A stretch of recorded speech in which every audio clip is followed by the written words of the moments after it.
Docteur Martinez à la maternité.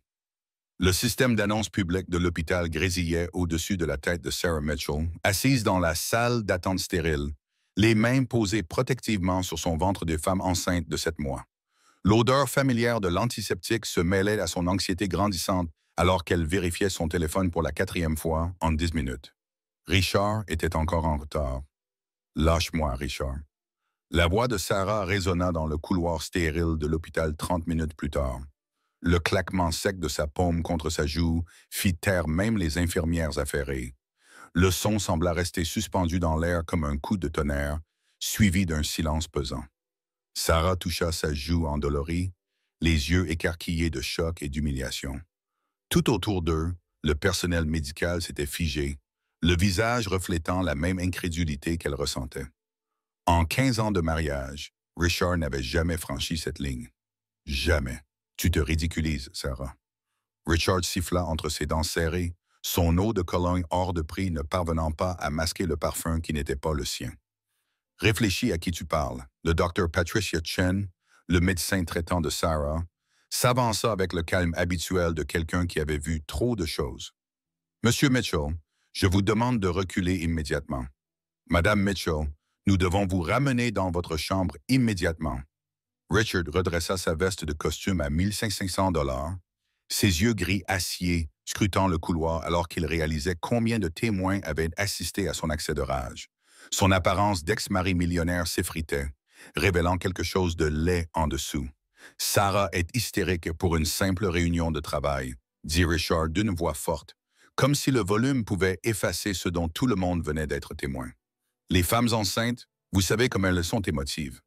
Sarah sentit quelque chose bouger en elle, quelque chose qui s'était accumulé depuis des mois.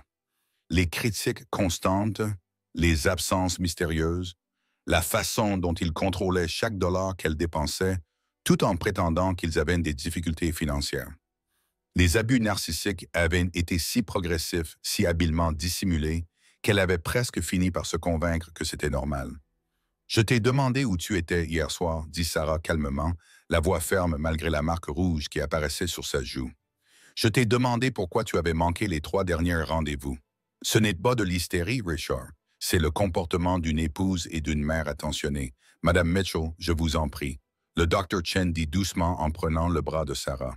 « Votre tension artérielle était déjà élevée. Ce genre de stress pourrait déclencher un accouchement prématuré. » L'expression de Richard se transforma en une inquiétude calculée. Le même regard qu'il avait lors des négociations commerciales. « Bien sûr, docteur. Sarah, chérie, tu sais que je m'inquiète pour toi et le bébé. » Mais quelque chose avait changé dans les yeux de Sarah. Pour la première fois depuis des années, elle regardait son mari clairement, sans les lunettes roses de l'espoir désespéré. Elle voyait que son inquiétude était feinte plutôt que sincère. Elle voyait comment il se plaçait entre elle et les infirmières, essayant toujours de contrôler la situation. « J'ai passé 15 ans à trouver des excuses pour toi, Richard, » dit Sarah d'une voix de plus en plus forte. 15 ans à prétendre que tes voyages d'affaires n'étaient pas des aventures. 15 ans à croire que nous étions fauchés alors que tu portais des montres à 1000 $.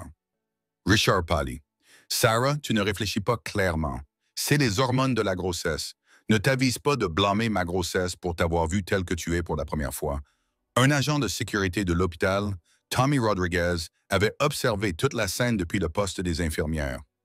Il avait reconnu le nom Hartford grâce aux fêtes de Noël de l'entreprise où il travaillait comme agent de sécurité à temps partiel. Sarah Hartford Mitchell, fille de William Hartford, le PDG d'une entreprise de Fortune 500 qui avait toujours traité le personnel avec respect et dignité. Alors que le Dr. Chen raccompagnait Sarah dans sa chambre, Tommy prit une décision qui allait tout changer. Il sortit son téléphone et chercha un numéro qu'il avait obtenu 3 ans auparavant lors d'un événement organisé par l'entreprise. « Si jamais vous voyez quelque chose qui vous inquiète concernant l'un de nos employés, » lui avait dit William Hartford en lui glissant sa carte de visite dans la main. « Appelez-moi directement. » Richard regarda sa femme disparaître au coin du couloir, sans se douter que son beau-père était sur le point de recevoir un appel très intéressant d'un agent de sécurité de l'hôpital qui se souvenait à quel point William Hartford aimait sa fille. Dans la chambre privée, Sarah était assise sur le bord du lit d'hôpital, tandis que le Dr. Chen vérifiait sa tension artérielle. Les chiffres affichés sur l'écran numérique firent froncer les sourcils du médecin. Sarah, votre tension a dangereusement augmenté, dit doucement le docteur Chen. Je dois vous poser une question et j'ai besoin que vous soyez tout à fait honnête avec moi. Cela s'est-il déjà produit auparavant? Le silence de Sarah en disait long. Pas les coups, murmura Sarah, mais les cris, les menaces, la façon dont il me fait sentir folle parce que je remets en question tout ce qu'il fait. Le docteur Chen s'assit sur la chaise à côté du lit, l'air sérieux mais bienveillant. Sarah, ce que vous décrivez est de la violence psychologique et ce qui s'est passé dans ce couloir est une agression. Vous n'êtes pas obligé de rentrer avec lui aujourd'hui. La main de Sarah se posa instinctivement sur son ventre, où sa fille donnait des coups de dépit comme pour répondre au stress. Je n'ai nulle part où aller. Tous nos comptes sont joints, mais c'est lui qui contrôle tout. Je n'ai pas travaillé depuis notre mariage. Il a dit qu'il voulait prendre soin de moi. Prendre soin de quelqu'un n'implique pas de l'isoler financièrement, dit doucement le docteur Chen. Avez-vous des amis? De la famille? Sarah pensa à son père, aux conversations qu'ils avaient eues ces derniers mois, à la façon dont il était devenu de plus en plus silencieux lorsque le nom de Richard était évoqué, à la façon dont il avait commencé à lui poser des questions prudentes sur son bonheur, sa sécurité financière, ses projets d'avenir. Mon père, finit par dire Sarah, mais Richard va être furieux. Il dira que j'exagère, que j'essaie de nuire à sa réputation. Sarah, votre mari vous a frappé dans le couloir d'un hôpital devant des dizaines de témoins. Sa réputation est déjà ternie. Comme si leur conversation l'avait convoqué, le téléphone de Sarah se mit à vibrer. C'était son père. Elle regarda l'écran avec surprise et un espoir grandissant. « Ma chérie, tu vas bien? Le bébé et toi, vous allez bien? » Sarah écarquilla les yeux. « Comment as-tu su que la sécurité de l'hôpital m'avait appelé? » « Sarah, écoute-moi très attentivement. Je veux que tu viennes rester avec moi jusqu'à la naissance du bébé. J'envoie une voiture te chercher tout de suite. » Pour la première fois depuis des heures, Sarah sentit le nœud qui serrait sa poitrine commencer à se desserrer. « Mais Richard, laisse-moi m'occuper de Richard. » La voix de William Hartford avait la même fermeté qui lui avait permis de bâtir un empire commercial. « Toi, concentre-toi sur ta santé et ta sécurité. » Après avoir raccroché, Sarah réalisa qu'un changement profond s'était opéré. Pendant des mois, elle s'était sentie complètement seule dans son mariage, piégée par sa dépendance financière et sa confiance en elle qui s'amenuisait. Mais en un instant de crise, elle s'était souvenue qu'elle n'avait jamais été seule. Richard revint dans la chambre d'hôpital 40 minutes plus tard, avec des roses blanches et son plus charmant sourire. Il avait clairement passé le temps à préparer son discours, probablement en consultant son équipe juridique pour limiter les dégâts. « Chérie, je t'ai apporté tes fleurs préférées, » dit Richard d'une voix douce comme du whisky au dème. « Je sais que j'ai perdu mon sang-froid. Le stress lié au bébé, la pression au travail. Tu sais que je ne te ferai jamais de mal intentionnellement. » Sarah regarda les roses, se rappelant qu'il lui en apportait après chaque dispute importante au début de leur mariage. Elle s'était entraînée à les voir comme une preuve de son amour plutôt que comme la preuve d'un comportement récurrent. « Je pense que tu devrais partir, Richard. » Son expression soigneusement construite vacilla. « Qu'est-ce que tu leur as dit, Sarah? Tu sais comment le stress affecte le bébé. » Je leur ai dit la vérité, que mon mari m'avait frappé dans le couloir de l'hôpital parce que je lui avais demandé où il était de la nuit dernière. Richard posa les roses sur la table de chevet avec un soin délibéré, mais Sarah voyait ses mains trembler légèrement. Un moment de frustration n'efface pas 15 ans de mariage. Sarah, réfléchis à ce que tu fais. Je pense clairement pour la première fois depuis des années. Tu ne peux pas simplement abandonner notre vie, tout ce que j'ai construit pour nous.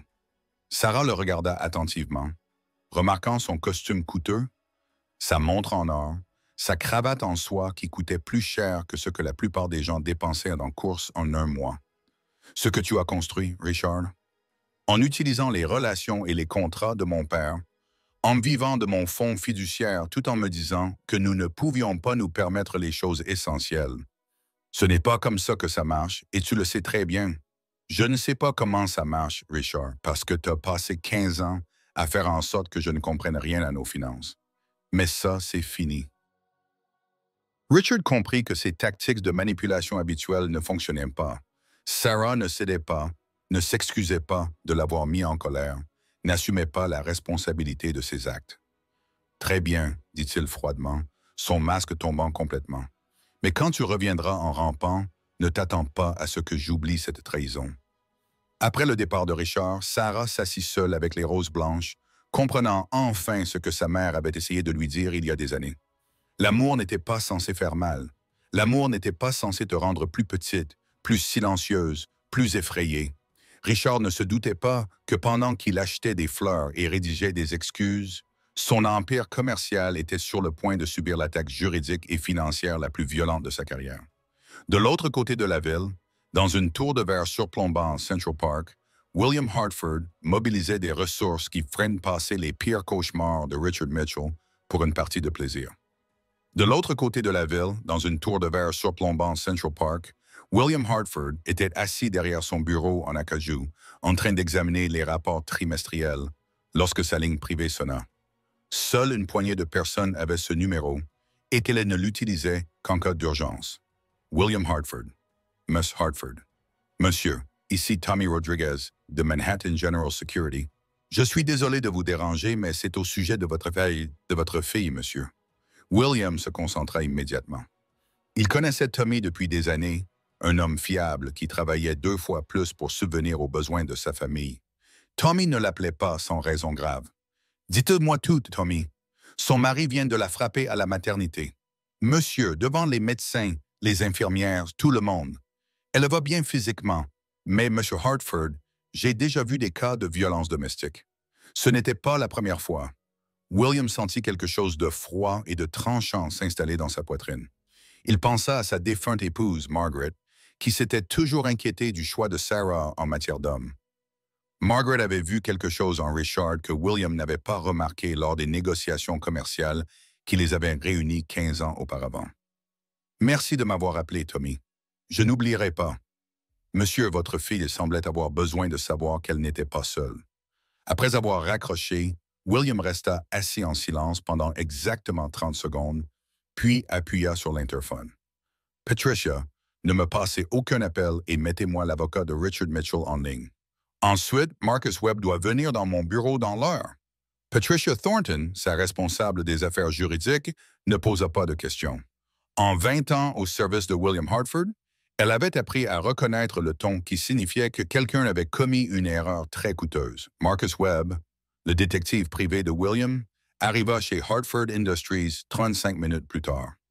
Ancien agent du FBI réputé pour sa rigueur, Marcus était spécialisé dans les enquêtes sur les entreprises et les questions de sécurité personnelle. « Marcus, j'ai besoin de tout ce que vous pouvez trouver sur Richard Mitchell, dossiers financiers, transactions commerciales, vie privée, tout.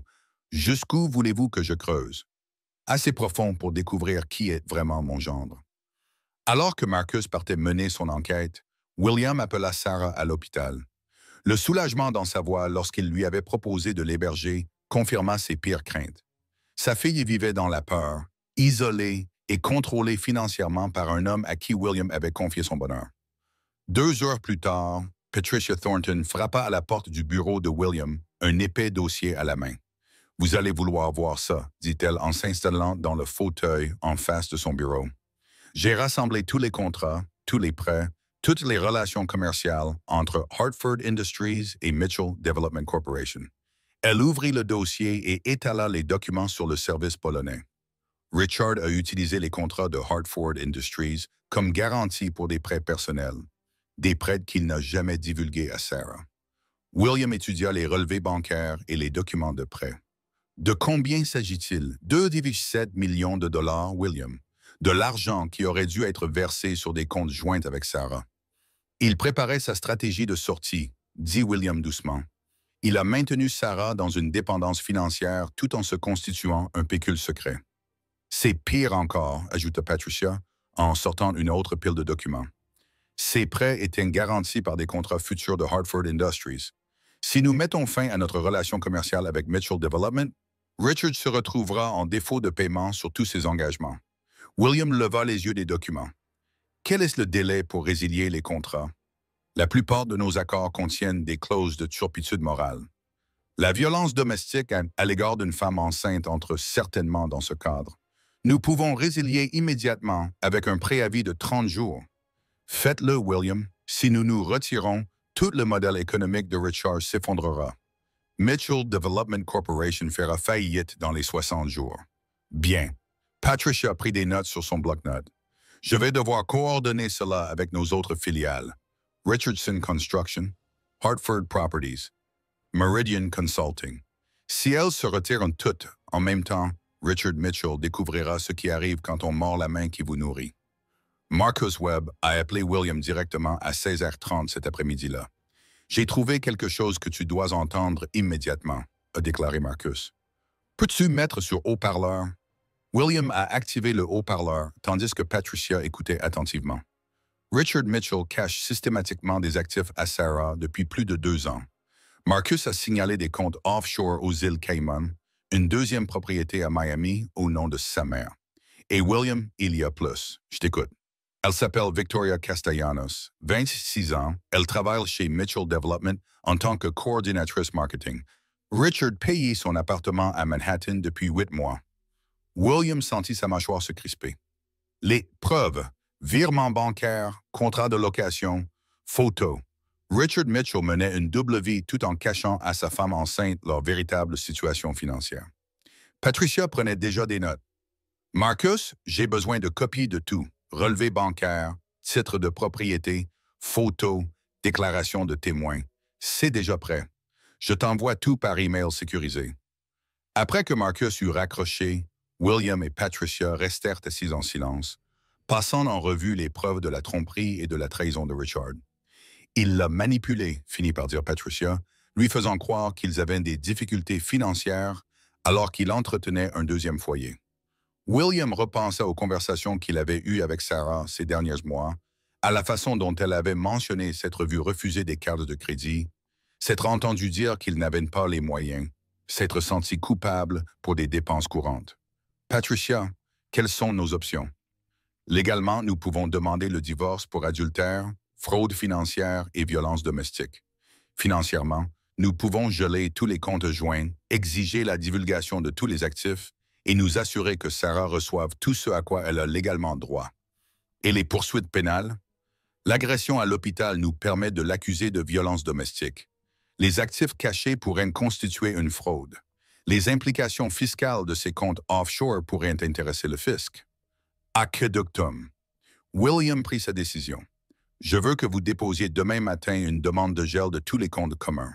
Je veux que Richard Mitchell se réveille sans pouvoir accéder à un seul dollar de l'argent commun, ni aux contrats commerciaux. Toutes les filiales de Hartford Industries mettent fin à leur relation avec Mitchell Development Corporation avec effet immédiat. Je veux que Richard comprenne toute l'ampleur de son erreur. Alors que Patricia rassemblait ses dossiers, l'interphone de William retentit. « Monsieur Hartford, votre fille est là. » William leva les yeux et vit Sarah debout dans l'embrasure de la porte de son bureau, tenant un petit sac de voyage. Elle semblait fragile et épuisée, mais il y avait quelque chose de nouveau dans son regard, quelque chose qui ressemblait à de la détermination. « Papa, je dois te dire quelque chose à propos de Richard. »« Ma chérie, je suis déjà au courant. Viens t'asseoir. » Alors que Sarah s'installait dans le fauteuil à côté de Patricia, William comprit qu'il ne s'agissait plus seulement de protéger sa fille. Il s'agissait de montrer à toutes les autres femmes prises au piège dans une situation similaire que la violence avait des conséquences, que les hommes riches n'étaient pas au-dessus des lois et que parfois, les personnes qui vous aiment sont prêtes à tout pour vous protéger. Richard Mitchell n'avait aucune idée que pendant qu'il achetait des fleurs et rédigeait des excuses, son empire commercial était sur le point de subir l'attaque juridique et financière la plus importante de sa carrière. Au petit matin, son style de vie et de millionnaire et d'ex-mari allait commencer à s'effondrer de manière spectaculaire, et les abus narcissiques qu'il avait infligés pendant des années allaient enfin trouver leur maître. La guerre pour la liberté de Sarah était sur le point de commencer, et William Hartford avait bien l'intention de la gagner. Le lendemain matin, Sarah se réveilla dans sa chambre d'enfant pour la première fois depuis 15 ans. La lumière du soleil filtrait à travers les fenêtres familières, tandis qu'elle écoutait les bruits de Manhattan qui s'éveillaient en contrebas. Pendant un instant, elle en oublia presque où elle était et pourquoi. Puis elle sentit sa fille donner un coup de pied et tout lui revint d'un coup. Son téléphone vibrait depuis l'aube avec des appels et des SMS de Richard, chaque message devenant de plus en plus désespéré et furieux. Elle l'avait mis en mode silencieux et l'avait rangé dans un tiroir, mais elle voyait encore l'écran s'allumer toutes les quelques minutes. Le Dr. Chen avait prévu un rendez-vous de suivi pour surveiller la tension artérielle de Sarah et vérifier le développement du bébé après l'incident traumatisant de la veille. Sarah arriva à l'hôpital avec le chauffeur de son père, remarquant à quel point tout semblait différent lorsqu'elle ne marchait pas sur des œufs. « Comment vous sentez-vous ce matin ?» demanda le Dr. Chen en vérifiant les signes vitaux de Sarah. Étrangement plus clair, comme si j'avais retenu mon souffle pendant des années et que j'avais enfin retrouvé comment respirer. La tension artérielle était nettement améliorée. 140, beaucoup mieux que les 160 d'ICU. Parfois, éliminer la source du stress est le meilleur remède que nous puissions offrir. Alors que le Dr. Ashin poursuivait son examen, Sarah se surprit à parler de choses qu'elle n'avait jamais dites à voix haute auparavant. L'érosion progressive de sa confiance, la façon dont Richard l'avait lentement isolé de ses amis et de sa famille, comment il l'avait convaincu que ses critiques n'étaient qu'une façon de l'aider à s'améliorer. Sarah, ce que vous décrivez est un cas classique d'abus financier et émotionnel, dit doucement le Dr. Chen. Le fait que vous en preniez conscience maintenant signifie que vous êtes déjà en voie de guérison. Je pense sans cesse à ma mère. Elle est décédée il y a 3 ans et vers la fin, elle n'arrêtait pas de me demander si j'étais heureuse. Vraiment heureuse. Je lui répondais toujours que oui, mais je réalise maintenant qu'elle voyait ce que je ne voyais pas. Les mères sont souvent très perspicaces. Après le rendez-vous, Sarah décida de se rendre sur la tombe de sa mère. Elle n'y était pas allée depuis des mois, car Richard trouvait toujours une excuse pour ne pas l'y accompagner. Trop occupé, trop cher, trop émouvant pour quelqu'un dans son état.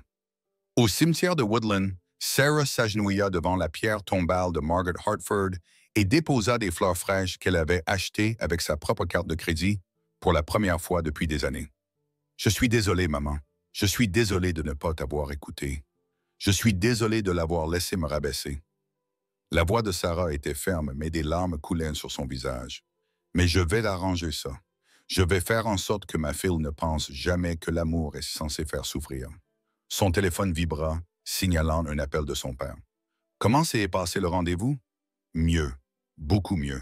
Papa, j'ai besoin de te demander quelque chose et j'ai besoin que tu sois complètement honnête avec moi. »« Toujours. Depuis combien de temps es-tu au courant des aventures de Richard? » William resta silencieux pendant un long moment. Je m'en doutais depuis environ 6 mois. J'ai engagé un détective privé il y a 3 semaines pour confirmer mes soupçons. « Pourquoi ne m'as-tu pas dit? » Parce que je savais que tu devais le voir de tes propres yeux. Si je t'avais simplement présenté des preuves, tu aurais peut-être blâmé le messager plutôt que le message. Sarah comprit la sagesse de l'approche de son père. Que sais-tu d'autre? Le pour garantir ta sécurité financière et celle du bébé pour le reste de votre vie.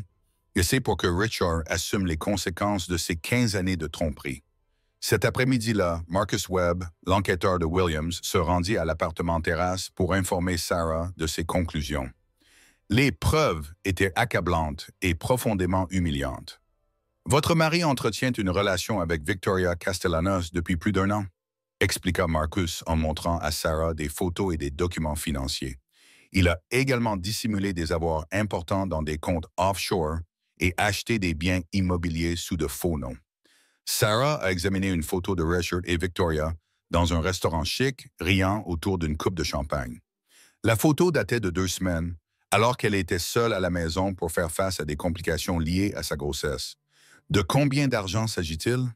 Environ 4,2 millions de dollars d'actifs cachés, plus la valeur de la propriété de Miami et de divers investissements qu'il a réalisés à votre insu. Sarah se sentait étrangement détachée de ces chiffres. La trahison était si totale, si calculée, qu'elle avait du mal à la comprendre émotionnellement. Il y a autre chose, poursuivit Marcus avec précaution. Victoria Castellanos a accepté de témoigner au sujet du comportement de Richard dans leur relation.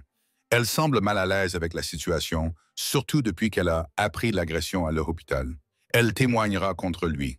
Elle dit que Richard lui a dit que vous étiez séparés et que vous envisagiez de divorcer. Quand elle a découvert que vous viviez ensemble et que vous attendiez un enfant, elle a compris qu'on lui avait menti aussi.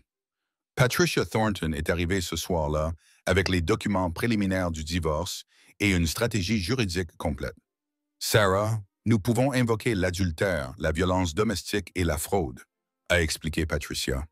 Compte tenu des biens cachés dans l'agression, vous avez droit à des dommages-intérêts importants au-delà du partage standard des biens. Je ne veux pas le détruire, a dit Sarah doucement. Je veux juste être libre. Sarah a interrompu son père doucement. Richard s'est détruit lui-même. Nous ne faisons que documenter ce qu'il a fait. Alors qu'elles examinaient les documents juridiques, le téléphone de Sarah sonna. Le nom de Richard apparut sur l'écran et, pour la première fois, elle décida de répondre. « Bonjour, Richard. »« Sarah, Dieu merci. J'ai essayé de te joindre toute la journée. Nous devons parler de cette situation de manière rationnelle. Je pense que nous avons dépassé le stade des conversations rationnelles, n'est-ce pas? Une erreur, Sarah. Un moment de frustration ne justifie pas de détruire toute notre vie ensemble. » Sarah regarda les photos de Richard avec Victoria, les relevés bancaires montrant des comptes cachés, la preuve d'années de tromperie systématique. Une erreur, Richard. Quelle erreur? Te cacher 4 millions de dollars, avoir une liaison pendant plus d'1 an, me frapper devant le personnel de l'hôpital. De quelle erreur parles-tu? Le silence au bout du fil dura près de 30 secondes. Comment as-tu pu, Sarah? Peu importe les mensonges que les gens te racontent, Richard, j'ai sous les yeux des photos, des relevés bancaires, des actes de propriété. Ce ne sont pas des mensonges. Ce sont des preuves. Sarah, tu ne comprends rien aux affaires. Ces comptes étaient destinés à des fins fiscales. Victoria n'est qu'une collègue. Tout ce que j'ai fait, c'était pour protéger l'avenir de notre famille. Sarah sentit quelque chose se briser en elle, la même sensation qu'elle avait éprouvée la veille dans le couloir de l'hôpital, mais plus forte. L'avenir de notre famille.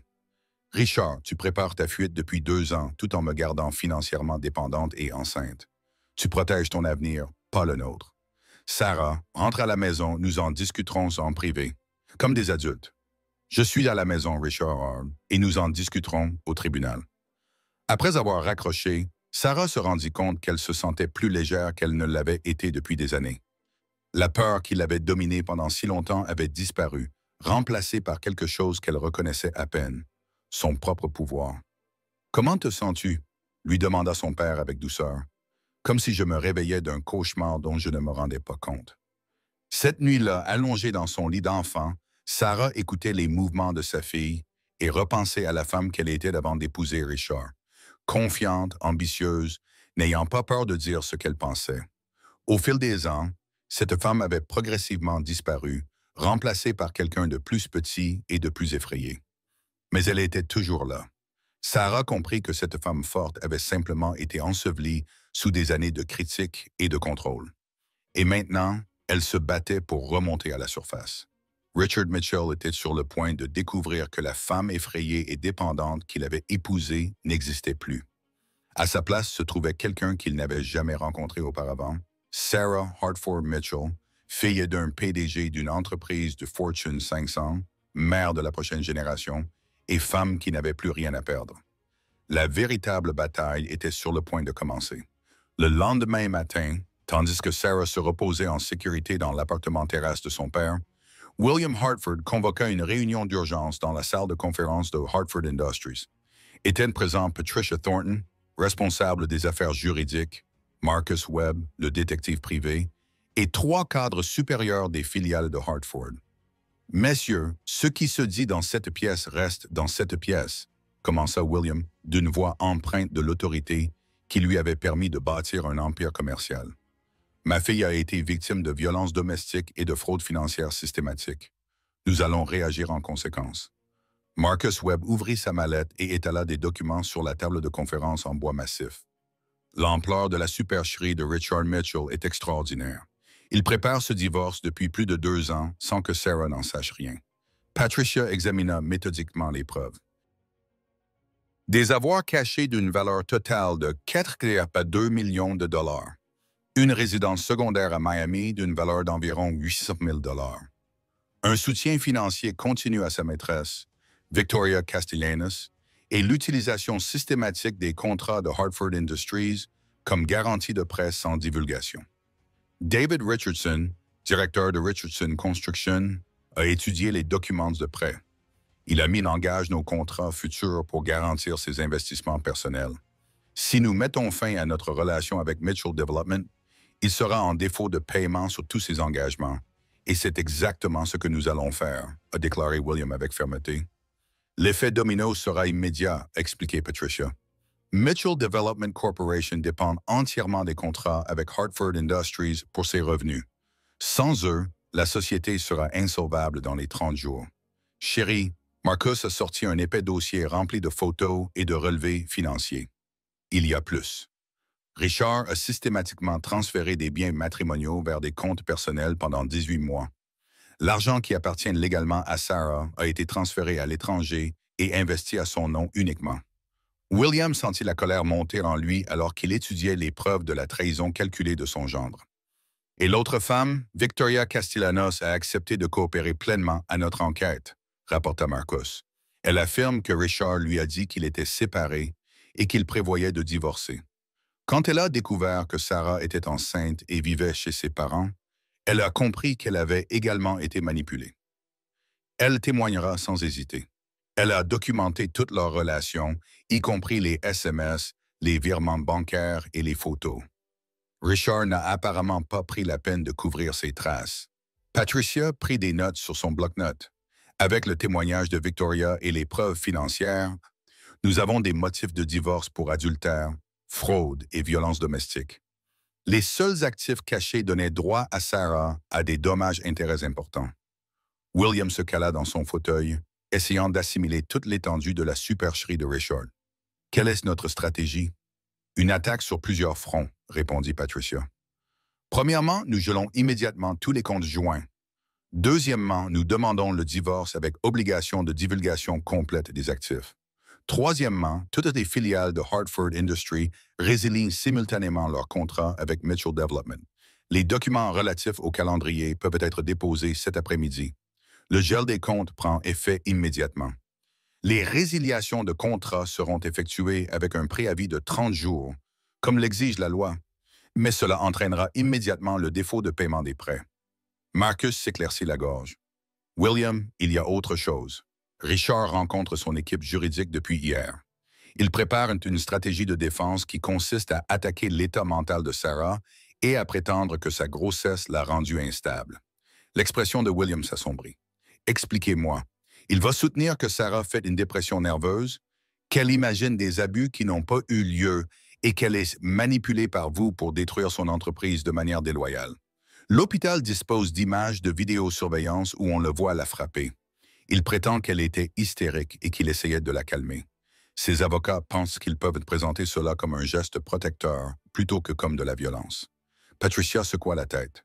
Ils vont rejeter la faute sur la victime, une stratégie classique d'abus narcissique. William se leva de la table de conférence. Ensuite, nous nous assurerons que les preuves sont si accablantes que son argumentation s'effondrera sous le poids des faits. Au cours des heures qui suivirent, l'équipe juridique de Hartford Industries travailla avec une précision militaire pour démanteler la vie de Richard Mitchell. Les comptes bancaires furent gelés, les contrats résiliés et les documents juridiques déposés avec une efficacité redoutable. À 14h30, Richard Mitchell était assis dans son bureau vitré de la Mitchell Development Corporation, totalement inconscient que son empire commercial s'écroulait autour de lui. Son assistante, Jennifer, frappa nerveusement à sa porte. « Monsieur Mitchell, des messieurs souhaitent vous voir. Ils disent que c'est au sujet de Hartford Industries. » Richard redressa sa cravate et vérifia son reflet dans la vitre de son bureau. Il supposa qu'il s'agissait de limiter les dégâts causés par l'incident de la veille à l'hôpital. Il se trompait. 3 hommes entrèrent dans son bureau. Patricia Thornton, David Richardson de Richardson Construction et un représentant légal de Hartford Properties. « Monsieur Mitchell, » commença Patricia d'un ton solennel, « nous sommes ici pour discuter de la résiliation immédiate de tous les contrats entre Hartford Industries et Mitchell Development Corporation. » Le sourire confiant de Richard vacilla. « Pour quel motif? J'ai des accords en béton avec William. » Patricia posa un épais dossier sur le bureau de Richard. Violation de l'obligation fiduciaire, fausse déclaration d'actifs et clause de turpitude morale dont vous avez apparemment oublié l'existence dans vos contrats.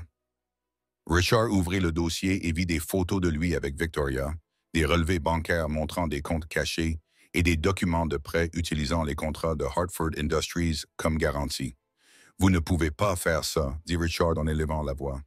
Sarah ne vous laissera pas détruire l'entreprise de son mari. Monsieur Mitchell, répondit Patricia calmement, c'est Sarah qui nous a demandé de revoir tous les accords existants. Richard pâlit en réalisant l'ampleur de la situation. Sans les contrats avec Hartford Industries, Mitchell Development Corporation ne valait plus rien. Tous les prêts, tous les investissements, toutes les relations commerciales dépendaient de cette connexion. C'est de la vengeance, dit Richard désespérément. Un moment de stress ne justifie pas la destruction de 15 ans de relations commerciales.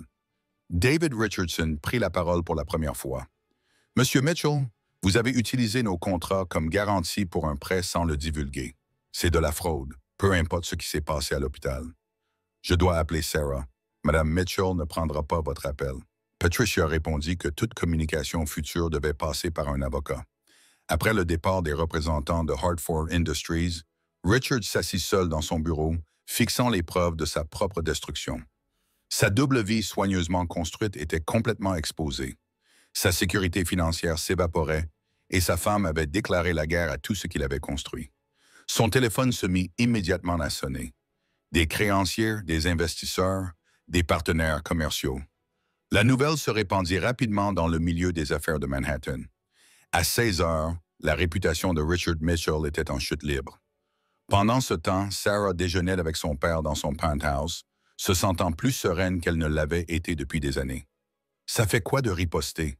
demanda William. « J'ai l'impression de me souvenir de qui j'étais avant de l'épouser. Ta mère a toujours dit que tu étais la personne la plus forte qu'elle connaissait. Elle craignait simplement que Richard te fasse oublier ta propre force. » Sarah posa la main sur son ventre qui s'arrondissait et sentit sa fille bouger dans son ventre. « Je veux qu'elle grandisse en sachant que l'amour ne nécessite pas de sacrifice de soi, qu'un véritable partenariat signifie s'élever mutuellement et non se détruire. Elle le saura, ma chérie, parce qu'elle aura ton exemple. » Ce soir-là, Marcus Webb appela pour faire le point sur la réaction de Richard aux événements de la journée. « Il panique », rapporta Marcus. Ses avocats lui conseillent de régler l'affaire rapidement et discrètement, mais Richard refuse. Il pense pouvoir encore manipuler Sarah pour qu'elle renonce. Il ne connaît pas Sarah du tout. N'est-ce que pas, a fait remarquer William. 15 ans de mariage et il n'a jamais réalisé qu'il était marié à une Hartford. Patricia a ajouté, « Il est sur le point d'apprendre ce qui arrive quand on sous-estime cette famille. » Sarah a souri, ressentant quelque chose qu'elle n'avait pas éprouvé depuis des années, le pouvoir de savoir qu'elle n'était pas seule. Richard avait passé tant de temps à la convaincre qu'elle était faible et dépendante. Mais entourée de personnes qui croyaient en sa force, elle se souvenait de qui elle était vraiment. L'ex-mari millionnaire qui l'avait contrôlée pendant 15 ans était sur le point d'affronter toute la force d'une femme qui avait enfin décidé de ne plus avoir peur. Et Richard Mitchell n'avait aucune idée de ce qui l'attendait. 72 heures après l'incident à l'hôpital, Richard Mitchell commit l'erreur de sa vie. Au lieu de suivre les conseils de son avocat qui lui recommandait de communiquer uniquement par voie légale, il décida d'affronter la situation de front. À 7h30 le jeudi matin, Richard arriva à l'improviste à l'appartement terrasse de William Hartford, contournant les protocoles habituels en prétextant une urgence familiale concernant Sarah et le bébé. M. Hartford, le concierge de l'immeuble, appela à l'étage. Richard Mitchell est dans le hall. Il dit que c'est urgent concernant Mme Mitchell et le bébé. William, qui prenait son petit déjeuner avec Sarah, regarda sa fille en haussant les sourcils. « Faites-le monter, James. Cela devrait être intéressant. » Sarah sentit son estomac se nouer sous l'effet d'une anxiété familière, puis se ressaisit. C'était la maison de son père, son refuge. Richard n'avait aucun pouvoir ici. « Tu veux que je m'en occupe seul ?» demanda William avec douceur. « Non, je dois lui faire face. Je veux qu'il voie que je n'ai plus peur. » Les portes de l'ascenseur s'ouvrirent et Richard Mitchell entra dans le hall de l'appartement terrasse Hartford, l'air d'un homme dont le monde s'écroulait. Son apparence habituellement impeccable était débraillée, son costume coûteux froissé, son visage marquait les traces de 3 nuits blanches. « William, nous devons parler, » dit Richard en essayant d'adopter son ton autoritaire habituel, mais qui semblait plutôt désespéré. « Monsieur Mitchell, répondit William d'un ton formel, sans l'inviter à s'asseoir. Qu'est-ce qui vous amène ici à une heure aussi matinale? Vous détruisez tout ce pour quoi j'ai travaillé, dit Richard, perdant son sang-froid. Sarah est ma femme. C'est mon enfant qu'elle porte. Vous n'avez pas le droit de vous immiscer dans notre mariage. J'ai gagné ce droit lorsque vous avez levé la main sur ma fille dans le couloir d'un hôpital. Richard serra les mâchoires. Ce n'était qu'un moment de frustration, une erreur. Sarah sait que je ne lui ferai jamais de mal intentionnellement. Richard, la voix de William était toujours aussi douce. Ce n'était pas un moment. C'était 15 ans de manipulation financière, d'abus émotionnels et de tromperie systématique. Hier, j'ai reçu un rapport complet sur vos activités. Quel rapport? William se dirigea vers son bureau et revint avec un épais dossier. 4,2 millions de dollars d'actifs cachés, une maîtresse entretenue, des biens achetés sous de faux noms. Dois-je continuer? Le visage de Richard devint blanc. Ce sont des informations financières privées. Vous n'avez aucun droit légal. J'ai tous les droits légaux d'enquêter sur la fraude commise à l'encontre de ma fille. Depuis l'embrasure de la porte du salon, la voix de Sarah coupa l'attention.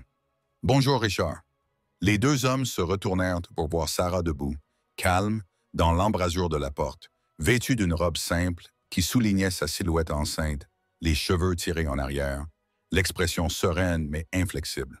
« Sarah, Dieu merci. » Richard s'avança vers elle, mais elle leva la main. « Ne t'approche pas. Sarah, nous devons discuter de cela rationnellement. Ton père t'a monté contre moi. Il t'a rempli la tête de mensonges et de malentendus. » Sarah entra dans la pièce et s'assit dans le fauteuil en cuir de son père. Une position de pouvoir plutôt que de soumission. Montre-lui les photos. Papa. William ouvrit le dossier et posa des photos 8 puis 10 sur la table basse.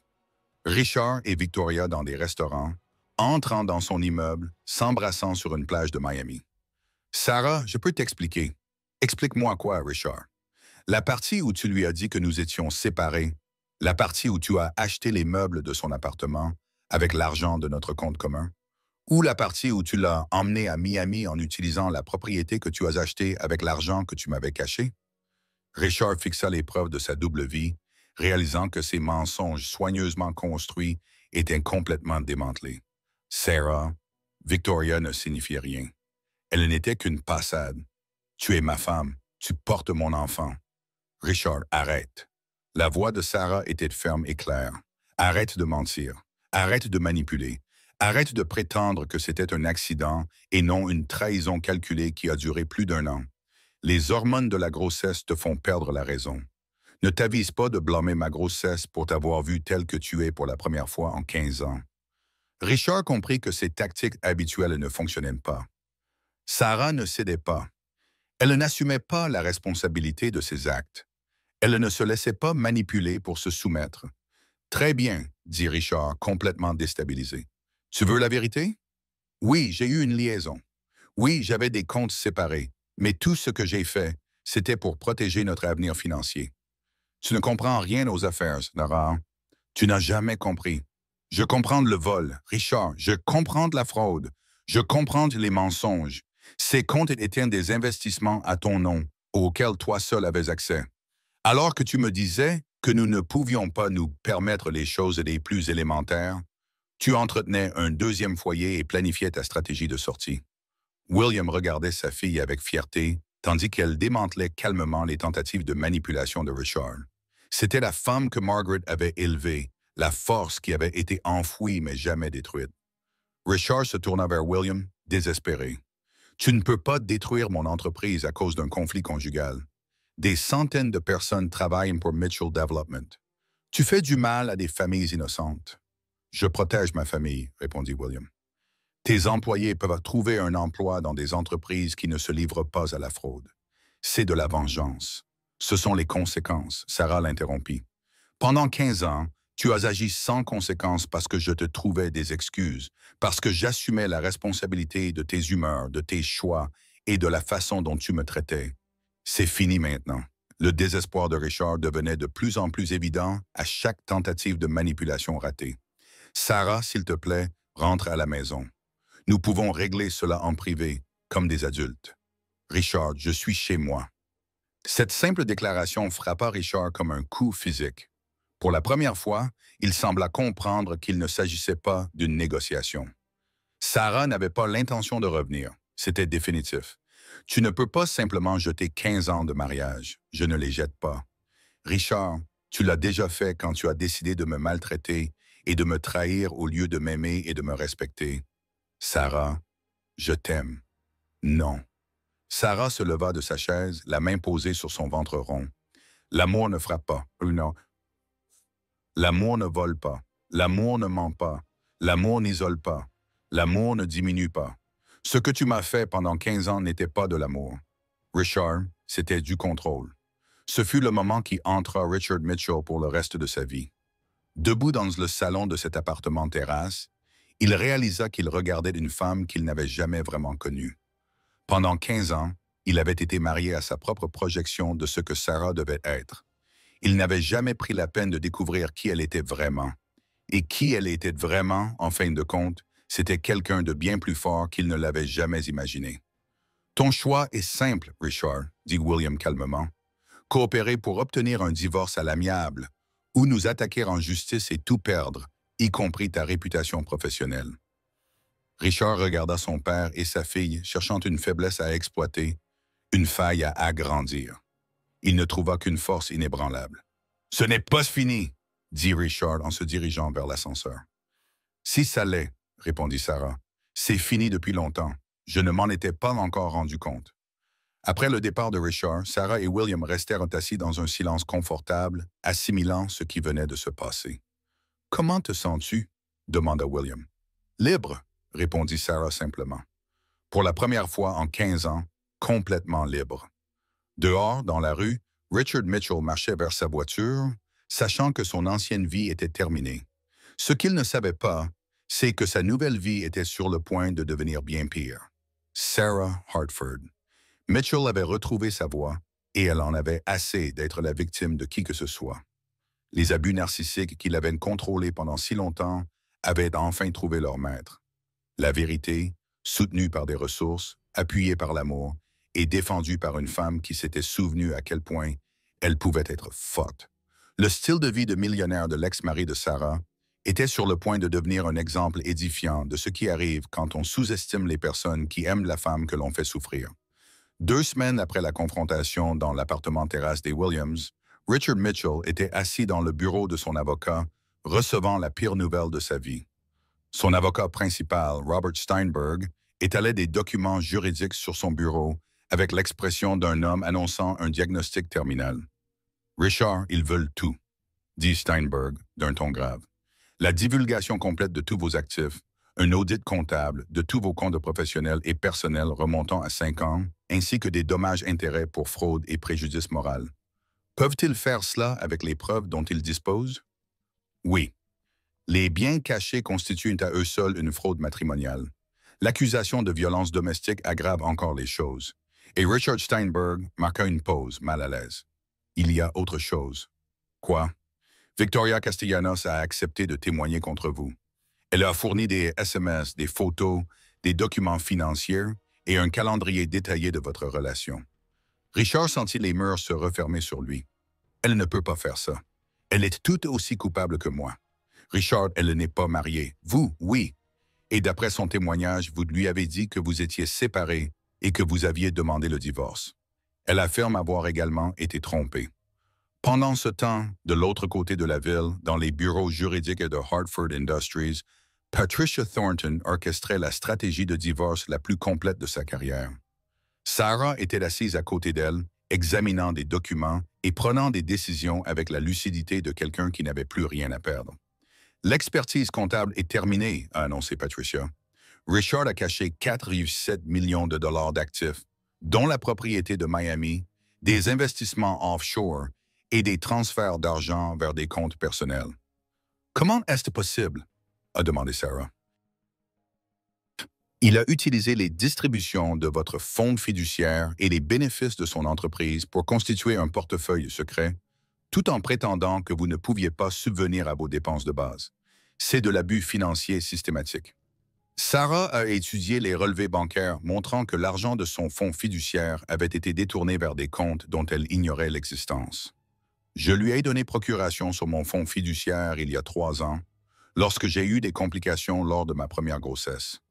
J'ai perdu ce bébé, mais il a conservé la procuration. Il vous vole depuis 3 ans. Sarah, l'argent qui vous appartenait légalement a été investi à son nom uniquement. Le Dr. Chen avait suivi les progrès de Sarah tout au long de la procédure judiciaire et les résultats étaient remarquables. Sa tension artérielle s'était stabilisée. Son niveau de stress avait considérablement diminué et le bébé se développait normalement. Parfois, le Dr. Chen disait à Sarah lors d'une consultation de routine que le meilleur remède qu'il pouvait lui prescrire était d'éliminer le stress toxique. Votre corps se remet de plusieurs années d'anxiété chronique. Je ne me rendais même pas compte à quel point j'étais tendu tout le temps, a admis Sarah. Je pensais que c'était normal dans une vie de couple. Sarah, un mariage sain ne nécessite pas une vigilance constante. L'amour ne devrait pas ressembler à une marche dans un champ de mine. À mesure que la bataille juridique s'intensifiait, Sarah se sentait de plus en plus forte. Chaque preuve contre Richard, chaque révélation de sa tromperie confirmait que le quitter était la bonne décision et non une erreur. L'enquête de Marcus Webb avait mis au jour d'autres liaisons en dehors de celle avec Victoria Castellanos. 3 autres femmes avaient eu une relation avec Richard au cours des 5 dernières années. Chacune d'entre elles croyait être sa seule relation secrète. C'est un infidèle invétéré, a déclaré Marcus lors d'une réunion stratégique. Ce comportement remonte presque au début de votre mariage avec Sarah.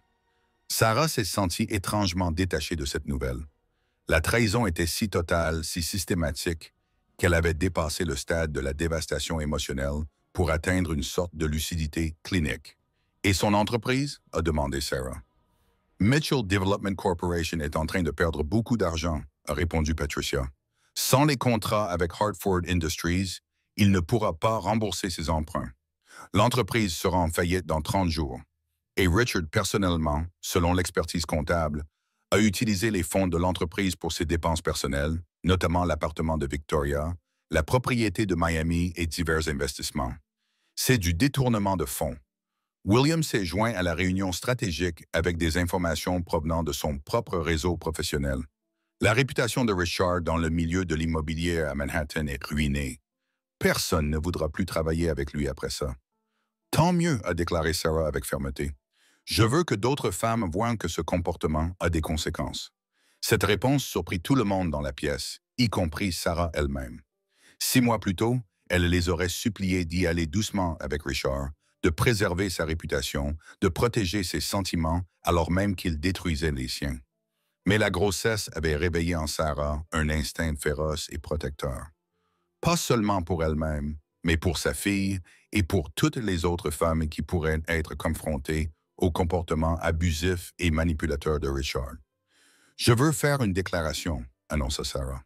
« Sarah, ce n'est peut-être pas une bonne idée », commença Patricia. « Je veux que les autres femmes sachent que la violence financière est une véritable violence, que la manipulation émotionnelle est une véritable violence, que les hommes riches ne sont pas au-dessus des conséquences. » William regarda sa fille avec fierté. « Quel genre de déclaration? Une déclaration publique? Je veux parler aux journalistes de ce que Richard a fait, comment il l'a fait et pourquoi personne ne devrait avoir à tolérer cela. » Patricia fronça les sourcils, passive. « Cela pourrait renforcer notre dossier. La pression publique favorise parfois des accords avantageux. »« Je me fiche du dossier, » dit Sarah. « Je me soucie des femmes qui vivent actuellement ma vie, qui pensent que l'amour est censé faire souffrir, qui se croient folles de remettre en question le comportement de leur partenaire. » Le lendemain, Sarah Hartford Mitchell a tenu sa première et unique conférence de presse sur les marches du tribunal familial de Manhattan. Vêtue d'une simple robe noire qui laissait deviner sa grossesse, entourée de son père et de son équipe d'avocats, elle a prononcé une déclaration qui sera citée pendant des années dans les magazines féminins. « Je m'appelle Sarah Hartford Mitchell et je suis ici aujourd'hui pour dire que la violence domestique prend de nombreuses formes. L'abus financier est un véritable abus. La manipulation émotionnelle est un véritable abus. Se faire passer pour folle parce qu'on remet en question un comportement que l'on sait être mauvais est un véritable abus. » Les journalistes lui ont crié des questions, mais Sarah a continué avec calme et détermination. « Pendant 15 ans, j'ai trouvé des excuses au comportement de mon mari. Je me suis reproché sa colère. J'ai accepté d'être isolée de mes amis et de ma famille. Je le croyais quand il disait que j'étais trop émotive, trop sensible, trop exigeante. Madame Mitchell, cherchez-vous à obtenir une importante compensation financière? A demandé un journaliste. Je cherche la justice, pas seulement pour moi, mais pour toutes les femmes à qui on a dit que l'amour exigeait d'accepter moins que ce qu'elles méritent. L'amour ne frappe pas, l'amour ne vole pas, l'amour ne ment pas et l'amour ne vous rabaisse pas. La déclaration de Sarah a été diffusée sur toutes les grandes chaînes d'information et partagée des millions de fois sur les réseaux sociaux. Le hashtag Sheer Love Doesn't Hit, l'amour ne frappe pas, est devenu viral en quelques heures. Richard a regardé la conférence de presse depuis son bureau presque vide chez Mitchell Development Corporation. Son entreprise s'effondrait, sa réputation était détruite, et sa femme était en train de devenir un symbole de résistance contre tout ce qu'il représentait. Pour la première fois de sa vie d'adulte, Richard Mitchell comprenait ce que c'était que de se sentir impuissant. Son style de vie de millionnaire était révolu. Les tactiques narcissiques et abusives qui avaient contrôlé Sarah pendant si longtemps étaient désormais inutiles face à une femme qui n'avait plus peur de lui. L'audience pour le règlement du divorce était prévue le mois suivant, et les avocats de Richard recommandaient déjà de capituler. Sarah Hartford Mitchell avait trouvé sa voie, et elle n'avait pas l'intention de se taire. Un mois après la conférence de presse de Sarah, le monde de Richard Mitchell s'était complètement effondré. La Mitchell Development Corporation avait officiellement déposé le bilan. Ses biens personnels avaient été gelés en attendant le règlement du divorce, et sa réputation dans le milieu des affaires de Manhattan était définitivement ruinée, mais Richard n'était pas prêt à abandonner. Contre l'avis de son avocat, il décida de se battre contre la procédure de divorce, convaincu qu'il pouvait encore manipuler le récit en sa faveur.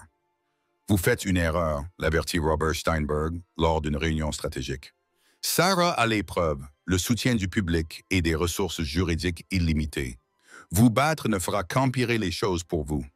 Je ne vais pas laisser cette femme prendre tout ce pour quoi j'ai travaillé, répondit Richard avec amertume.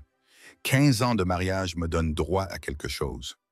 Richard, vous lui avez caché 4,7 millions de dollars. Tu as commis l'adultère avec plusieurs femmes. Tu l'as agressé dans un hôpital.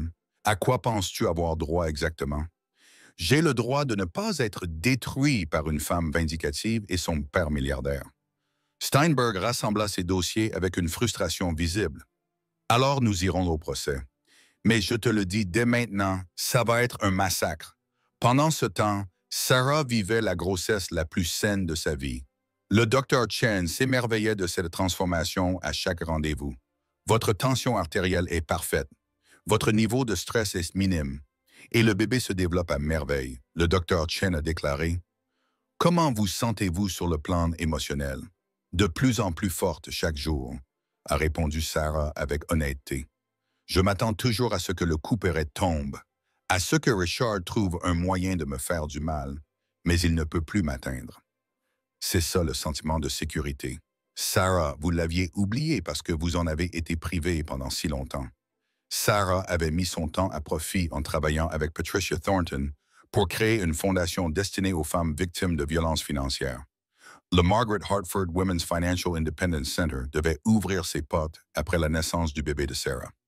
Nous fournirons une aide juridique, une aide à la planification financière et un soutien émotionnel, expliqua Sarah à son père pendant le déjeuner. Tout ce dont j'aurais aimé bénéficier il y a des années. Ta mère serait fière, dit William. William.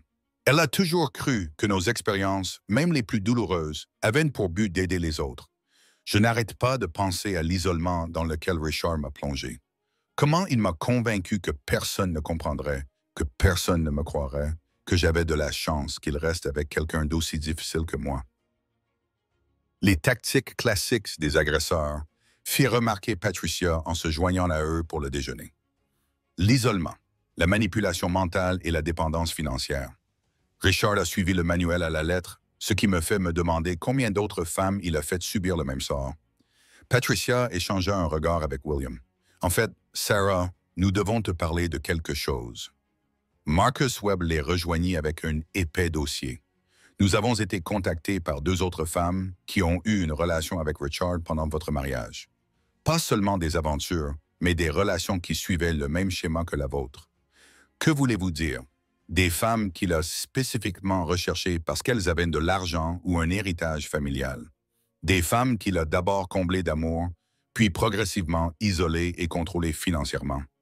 Sarah sentit un frisson lui parcourir l'échine. Il avait déjà fait cela auparavant, à plusieurs reprises. Apparemment, Richard Mitchell avait un type de femme riche qui était émotionnellement vulnérable en raison d'une perte ou d'un changement dans leur vie. Marcus ouvrit le dossier et montra à Sarah des photos et des documents.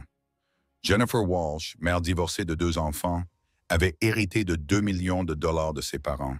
Richard était sorti avec elle pendant 18 mois, avait obtenu l'accès à ses comptes, puis avait disparu avec 400 000 dollars. Sarah examina la photo de cette femme et reconnut dans son regard quelque chose de familier. La même confusion et la même douleur que Sarah avait ressentie pendant tant d'années. Est-elle prête à témoigner? Elle et une autre femme, Rebecca Chen, ont toutes deux accepté de témoigner sur les pratiques d'abus financiers et de manipulation émotionnelle de Richard. Patricia a pris des notes sur son bloc-notes. Cela établit un schéma de comportement prédateur.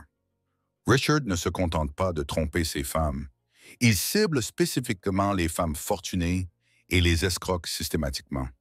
Sarah a senti son instinct protecteur se réveiller, non seulement pour elle-même et sa fille, mais aussi pour toutes les femmes que Richard avait blessées. Je veux les rencontrer. Sarah, cela n'est peut-être pas nécessaire pour la procédure judiciaire. Je me fiche de la procédure judiciaire. Je veux que ces femmes sachent qu'elles ne sont pas seules. La rencontre a eu lieu au Williams Penthouse la semaine suivante. Jennifer Walsh et Rebecca Chen étaient toutes deux nerveuses, mais déterminées à raconter leur histoire. Jennifer a pris la parole en premier. Richard m'a dit que le chagrin causé par la mort de mes parents me rendait irrationnel en matière d'argent. Il m'a dit qu'il m'aiderait à investir judicieusement leur héritage. Au lieu de cela, il a transféré des fonds sur des comptes auxquels je n'avais pas accès. Rebecca a ajouté, « Quand je lui ai posé des questions, il m'a dit que j'étais paranoïaque et possessive. » Sarah a immédiatement reconnu ce langage. Il m'a dit que j'étais trop émotive pour comprendre les décisions commerciales, que le fait de le questionner montrait que je ne lui faisais pas confiance. Le gaslighting était systématique. Jennifer a déclaré qu'il m'avait fait passer pour folle parce que j'avais des préoccupations normales concernant mon propre argent. Au fur et à mesure que les 3 femmes partageaient leurs expériences, un schéma clair s'est dégagé. Richard Mitchell était un prédateur qui ciblait spécifiquement les femmes en situation de vulnérabilité émotionnelle, gagnait leur confiance et l'accès à leurs finances, puis les vidait systématiquement de leurs ressources tout en leur faisant se sentir reconnaissance de l'attention qu'il leur portait. « Combien d'autres y en a-t-il, à ton avis? » demanda Sarah. Marcus répondit doucement. « D'après ce que nous avons découvert, potentiellement des dizaines au cours des 20 dernières années. Sarah prit une décision qui allait définir le reste de sa vie. Je veux les trouver, toutes. Je veux qu'elles sachent qu'elles peuvent me parler. Sarah, c'est une entreprise colossale, l'a averti Patricia. Tant mieux. Je veux que ce soit colossal. Je veux que toutes les femmes que Richard a blessées sachent que son comportement abusif a été révélé au grand jour.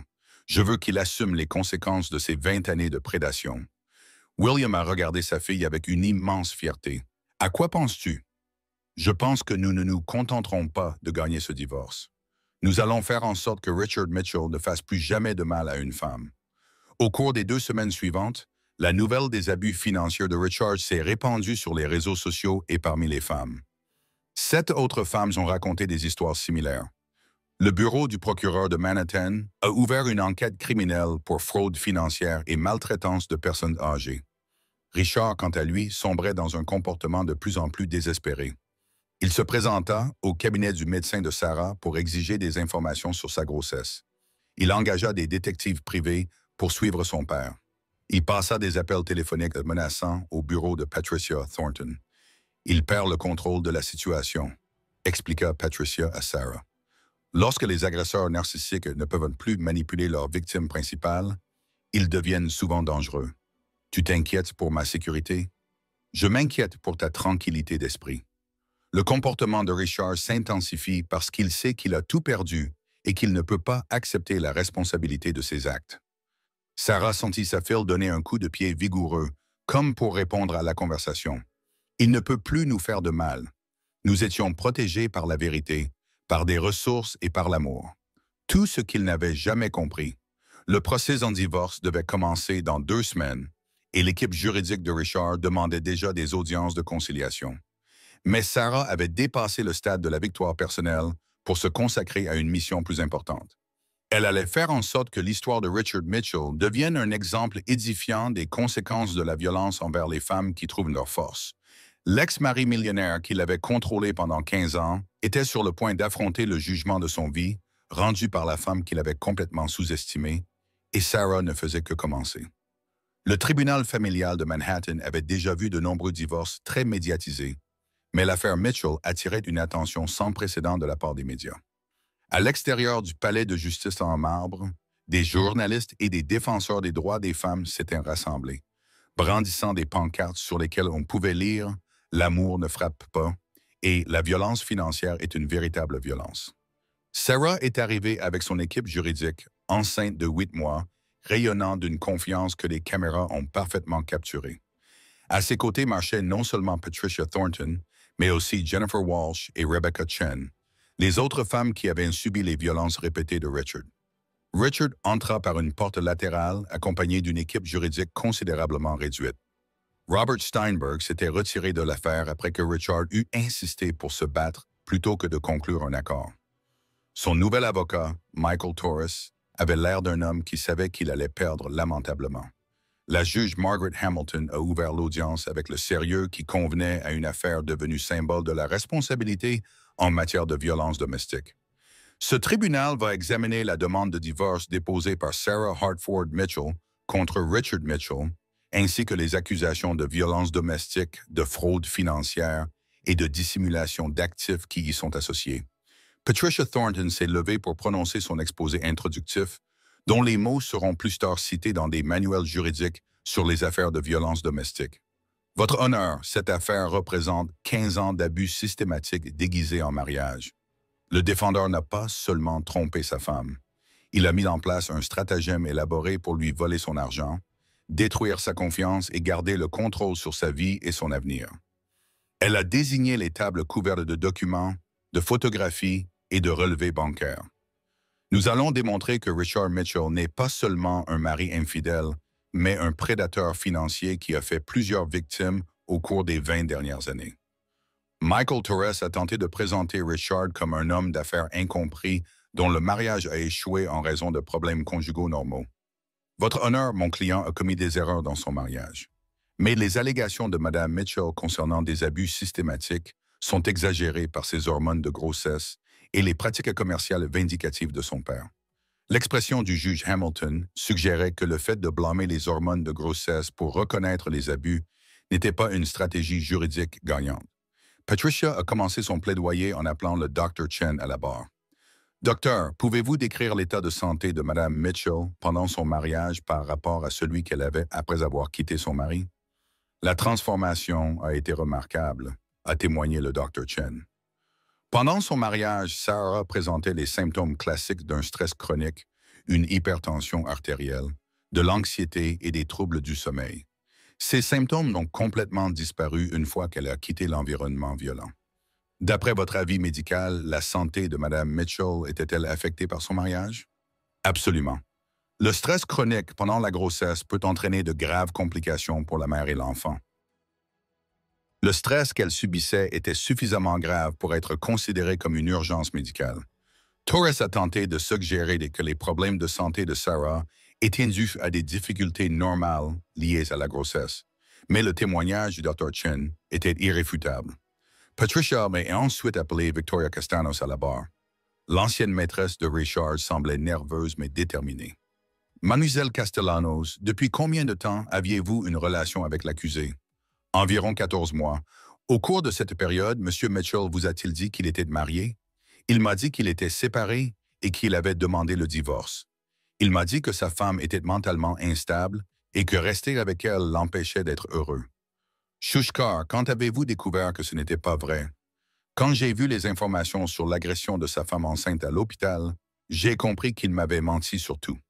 Le témoignage de Victoria a révélé l'ampleur de la tromperie de Richard. Il avait 2 appartements, 2 cercles sociaux et 2 comptes bancaires, et disait à chaque femme que l'autre n'existait pas ou n'avait aucune importance dans sa vie. Mais le témoignage le plus bouleversant est venu de Sarah elle-même. Patricia a guidé Sarah pendant 15 ans d'abus émotionnels et financiers systématiques, l'isolement progressif de ses amis et de sa famille, les critiques constantes déguisées en préoccupation, le contrôle financier masqué sous le prétexte de la protection. Madame Mitchell, pouvez-vous décrire comment votre mari gérait l'argent de votre famille? Richard m'a convaincu de lui donner procuration sur mon fonds fiduciaire il y a 3 ans, pendant une grossesse difficile. Il m'a dit que cela lui faciliterait la gestion des investissements pendant que je me concentrais sur ma santé. Qu'est-il advenu de cet argent? Il l'a investi sur des comptes à son nom uniquement, puis m'a dit que nous ne pouvions pas assumer les dépenses de Boyce alors qu'il entretenait un deuxième foyer avec une autre femme. Le témoignage de Sarah était calme, factuel et accablant. Elle ne se présentait pas comme une victime impuissante, mais comme une femme qui avait été systématiquement trompée par quelqu'un en qui elle avait confiance. Madame Mitchell, pourquoi n'êtes-vous pas partie plus tôt? Sarah a réfléchi à la question. Parce que Richard était très doué pour me faire douter de mes propres perceptions. Lorsque je remettais en question son comportement, il me disait que j'étais paranoïaque. Lorsque je m'inquiétais pour l'argent, il me disait que je ne comprenais rien aux affaires. Quand je me sentais seule, il me disait que j'étais trop exigeante. Au fil du temps, j'ai perdu confiance en mon propre jugement. Quand cela a-t-il changé? Quand il m'a frappé dans le couloir de l'hôpital. La violence physique était la seule chose que je savais ne pas pouvoir être expliquée ou imputée à mon imagination. Torres a tenté de contre-interroger Sarah, suggérant qu'elle exagérait les abus pour obtenir un gain financier. Sa stratégie s'est retournée contre lui de manière spectaculaire. Madame Mitchell, n'est-il pas vrai que vous avez tout à gagner financièrement de ces accusations? Monsieur Torres, j'avais tout à gagner financièrement en gardant le silence et en acceptant les violences. Le divorce coûte cher, est très médiatisé et épuisant sur le plan émotionnel. Personne ne se lance dans une telle procédure pour l'argent, mais vous demandez une importante compensation financière. Je demande la restitution de l'argent qui m'appartenait légalement et qui m'a été volé par fraude et tromperie. Le juge Hamilton a interrompu l'interrogatoire de plus en plus désespéré de M. Torres. Conseil, le témoignage de Mme Mitchell est conforme à de nombreuses preuves documentées. Passez au point suivant. L'audience de l'après-midi a vu Jennifer Walsh et Rebecca Chen à la barre, établissant le comportement prédateur de Richard envers les femmes issues de familles riches ou disposant de ressources familiales. Leurs témoignages ont révélé un schéma identique. Une période de love bombing pendant la phase de séduction, suivie d'un contrôle financier progressif, d'une manipulation émotionnelle et, finalement, du vol des biens. Le défendeur a adopté ce comportement pendant plus de 20 ans. Patricia a résumé. Madame Mitchell n'était pas sa première victime, et sans intervention, elle n'aurait pas été la dernière. La présentation des dernières preuves comprenait les images de vidéosurveillance de l'hôpital montrant Richard frappant Sarah. La salle d'audience est devenue silencieuse en voyant un homme riche et puissant agresser sa femme enceinte dans un établissement médical. Richard est devenu pâle en voyant son moment de rage diffusé devant le tribunal. Il n'y avait aucun moyen de justifier cela, aucun moyen de blâmer le comportement de Sarah, aucun moyen de prétendre qu'il s'agissait d'autre chose que de la violence domestique. Votre honneur, a conclu Patricia, Sarah Mitchell a enduré 15 ans d'abus systématiques de la part d'un homme qui la considérait comme une source de revenus plutôt que comme une partenaire. Les preuves sont accablantes, le schéma est clair et les conséquences doivent être à la hauteur de la gravité des actes du prévenu.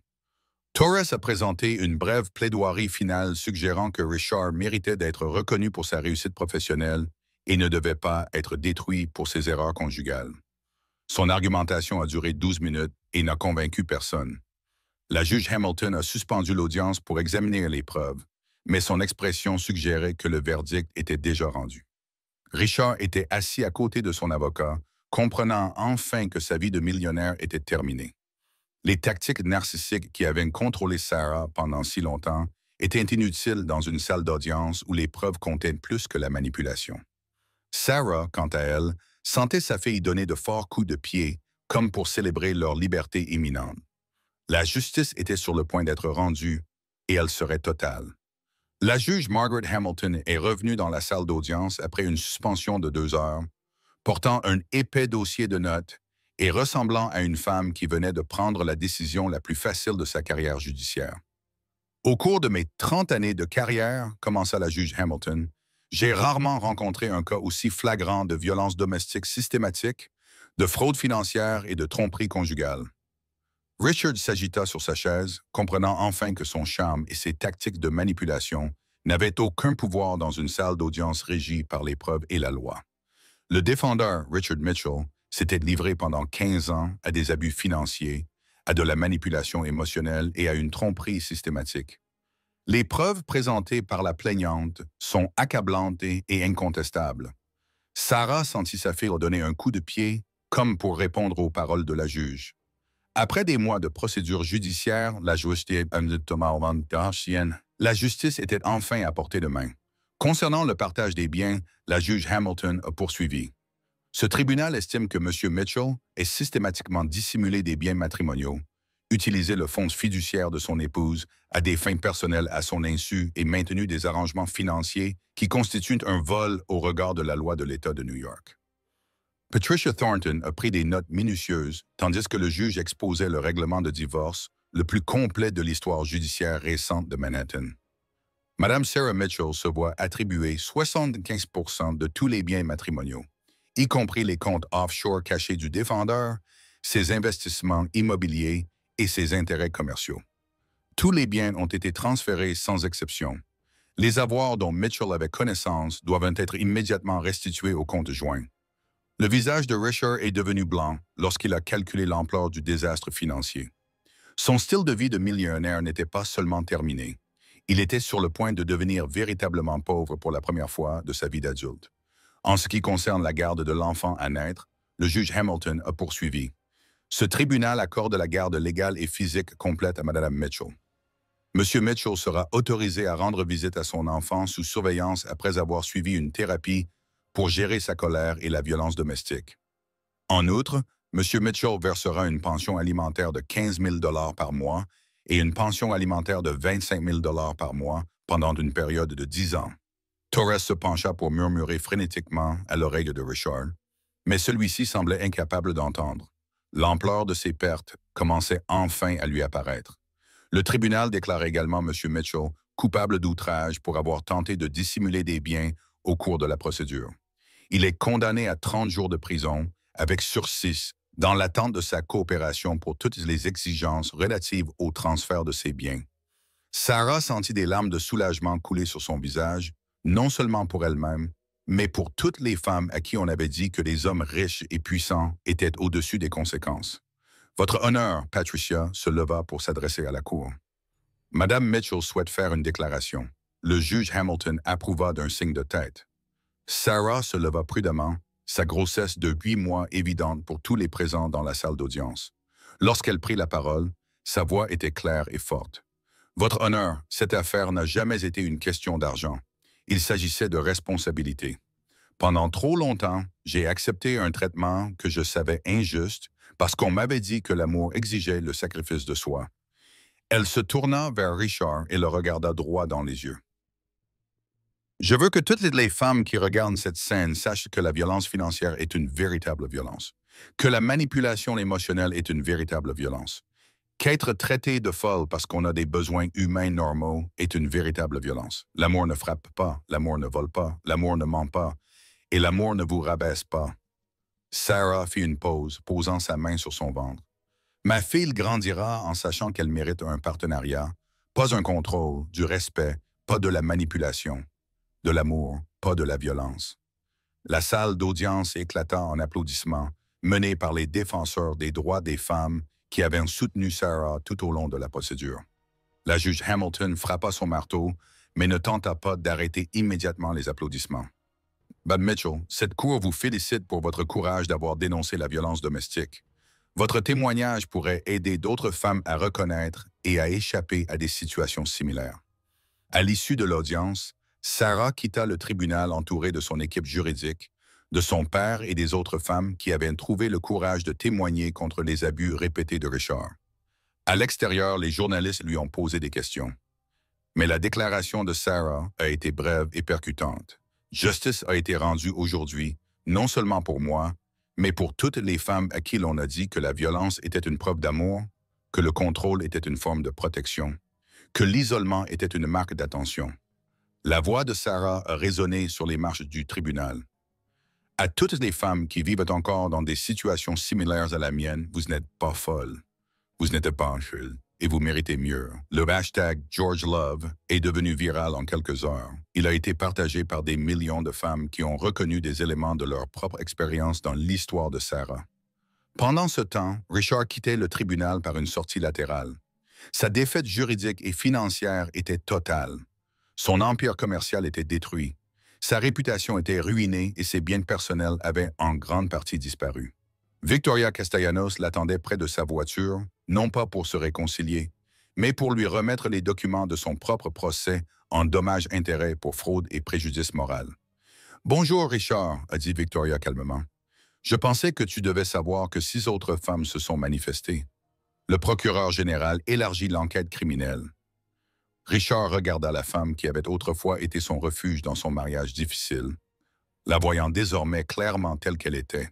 « Victoria, je t'en prie, je n'ai jamais voulu que tout cela arrive. »« Richard, tu l'as voulu. C'est ce qui rend tout cela si terrible. » Alors que Victoria s'éloignait, Richard réalisa qu'il était complètement seul pour la première fois de sa vie d'adulte. Plus aucune femme à manipuler. Plus aucune affaire derrière laquelle se cacher. Plus aucune réputation à protéger. 3 semaines plus tard, Sarah entra en travail pendant la dernière semaine de la procédure judiciaire. William Hartford reçut l'appel alors qu'il examinait les documents administratifs de la fondation Margaret Hartford Women's Financial Independence Center. « Papa, c'est l'heure, » dit Sarah calmement. « Le bébé arrive. » L'accouchement de Sarah fut rapide et sans complications, comme si sa fille était impatiente de venir au monde où elle serait en sécurité et aimée. Margaret Hartford Mitchell s'acquit à 3h47, pesant 3,2 kg. Le docteur Chin plaça le bébé dans les bras de Sarah avec un sourire. « Elle est parfaite, Sarah, en parfaite santé et magnifique. » Sarah regarda le visage de sa fille et vit déjà la force qui se dégageait de ses yeux sombres. « Bonjour, ma petite fille. Maman est là et maman ne t'abandonnera jamais. » William tint sa petite fille dans ses bras pour la première fois, les larmes coulant sur son visage. Elle ressemble à sa grand-mère, forte et déterminée. Elle grandira en connaissant sa valeur, dit Sarah doucement. Elle saura que l'amour est censé être source de sécurité et non de peur. Richard se présenta à l'hôpital le lendemain, demandant à voir sa fille. Sarah accepta de superviser les visites, mais seulement après qu'il ait suivi une thérapie ordonnée par le tribunal. La première rencontre fut gênante et tendue. Richard tint Margaret avec précaution, mais son attitude semblait plus théâtrale que paternelle. « Elle est magnifique, » dit Richard doucement. « Oui, » répondit Sarah, « et elle grandira à l'abri du genre de relation que j'ai accepté pendant trop longtemps. » Richard a regardé Sarah, la voyant peut-être clairement pour la première fois. « Je n'ai jamais voulu te faire de mal, » a-t-il dit. « L'intention n'a pas d'importance quand il s'agit de maltraitance.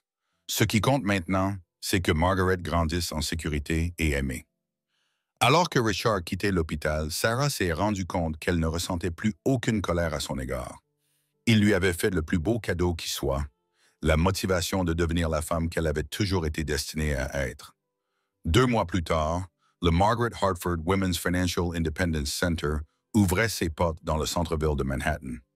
Sarah, désormais mère célibataire et pleine d'assurance, coupa le ruban en tenant sa fille dans ses bras. « Ma mère a toujours cru que la connaissance était la clé de la liberté, » déclara Sarah à la foule rassemblée. « Aujourd'hui, nous donnons aux femmes les connaissances dont elles ont besoin pour se protéger et protéger leurs enfants contre la violence financière. » Le centre offrait une aide juridique, des services de planification financière, des conseils et des formations professionnelles. Tout ce dont Sarah aurait souhaité bénéficier des années plus tôt. Le jour de l'ouverture du centre, 23 femmes se sont inscrites pour bénéficier des services proposés. En 6 mois, la liste d'attente comptait 300 noms. L'histoire de Sarah avait inspiré des femmes à travers tout le pays à reconnaître la violence financière dans leur propre couple et à demander de l'aide. Les répercussions de son courage ont été incommensurables. 1 an après le règlement du divorce, Sarah a reçu une lettre d'une femme de Californie qui avait quitté son mari violent après avoir vu la déclaration de Sarah au tribunal sur Internet. « Vous m'avez sauvé la vie. Vous m'avez montré que l'amour n'est pas censé faire souffrir et que les hommes riches et puissants ne sont pas au-dessus des conséquences. Ma fille et moi sommes en sécurité maintenant parce que vous avez trouvé votre voie. Sarah a lu la lettre pendant que la petite Margaret faisait paisiblement la sieste dans son berceau, entourée de toute la sécurité que l'argent pouvait acheter et, plus important encore, de tout l'amour que l'argent ne pouvait pas acheter. L'ex-mari millionnaire qui avait tenté de la contrôler était désormais un exemple à ne pas suivre. Sarah était devenue un symbole de force pour toutes les femmes, car l'amour ne frappe pas, l'amour ne vole pas, l'amour ne ment pas. Et Sarah Hartford Mitchell était la preuve vivante que les femmes les plus fortes sont parfois celles qui refusent de rester brisées. 2 ans après sa victoire au tribunal, Sarah Hartford Mitchell se tenait dans son nouveau bureau du Margaret Hartford Women's Financial Independence Center, examinant les rapports mensuels qui auraient émerveillé la jeune femme qu'elle était autrefois. La Fondation avait aidé plus de 1500 femmes à échapper à la violence financière. Avec un taux de réussite qui avait attiré l'attention nationale, la petite Margaret, désormais une enfant pleine d'assurance, jouait avec des blocs dans le bureau d'angle que Sarah avait spécialement conçu pour les mères qui travaillent. Les premiers mots de la petite fille avaient été « maman forte », ce que Sarah considérait comme le plus beau compliment de sa vie. « Maman en haut », exigea Margaret en levant les bras vers Sarah avec l'assurance impérieuse d'une enfant qui n'avait jamais douté de sa valeur ni de sa sécurité. Sarah souleva sa fille, émerveillée par tout ce qui avait changé depuis ce terrible jour dans le couloir de l'hôpital. La femme qui avait autrefois trouvé des excuses à la violence enseignait désormais à d'autres femmes à reconnaître leur propre force. Madame Mitchell, l'assistante de Sarah, Linda, frappa à la porte ouverte du bureau. « Il y a une jeune femme qui dit d'avoir vu votre interview dans l'émission Today Show. Elle a conduit depuis hier pour venir ici. » Sarah installa Margaret dans son coin jeu et se dirigea vers la salle de réception où une femme nerveuse d'une vingtaine d'années était assise, serrant un dossier en carton. « Bonjour, je suis Sarah Mitchell. Linda m'a dit que vous vouliez me parler. » La femme leva les yeux et Sarah reconnut immédiatement son regard. La même confusion et la même douleur qu'elle avait vue dans son miroir pendant 15 ans. « Je m'appelle Amanda Peterson. Mon mari me cache de l'argent et je pense qu'il a l'intention de me quitter sans rien. » La voix d'Amanda tremblait. « Je vous ai vu à la télévision parler de violence financière et j'ai réalisé que c'était ce qui m'arrivait. » Sarah s'assit à côté d'Amanda, se remémorant son propre parcours, de la confusion à la lucidité. « Racontez-moi ce qui s'est passé. » Au cours de l'heure qui suivit, Amanda décrivit un schéma que Sarah connaissait par cœur. Contrôle financier progressif, manipulation émotionnelle, isolement de la famille et des amis, et message constant selon lequel elle avait de la chance que son mari reste avec quelqu'un d'aussi difficile. Il me dit que je suis paranoïaque quand je lui pose des questions sur l'argent. Amanda a dit que je ne comprenais rien aux affaires, que le fait de le questionner montrait que je ne lui faisais pas confiance. « Amanda, avez-vous des enfants? Un fils de 3 ans?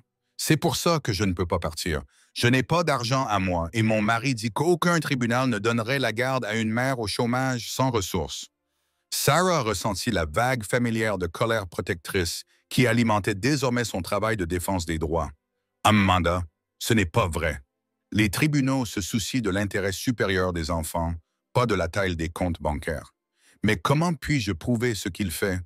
Il fait tellement attention à tout. » Sarah ouvrit le dossier en carton d'Amanda et trouva des relevés bancaires, des documents d'investissement et des photos.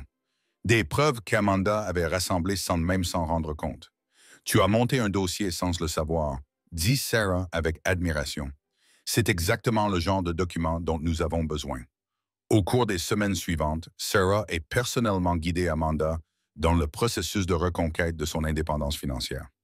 L'équipe juridique de la Fondation a aidé Amanda à demander le divorce, tandis que le personnel de conseil l'a aidé à reprendre confiance en elle. « Je n'avais jamais réalisé à quel point je m'étais rabaissé », confia Amanda à Sarah lors d'une de leurs séances. « Il m'a convaincu que le fait d'avoir besoin d'informations de base sur nos finances me rendait contrôlante et méfiante. »« C'est du gaslighting », expliqua Sarah.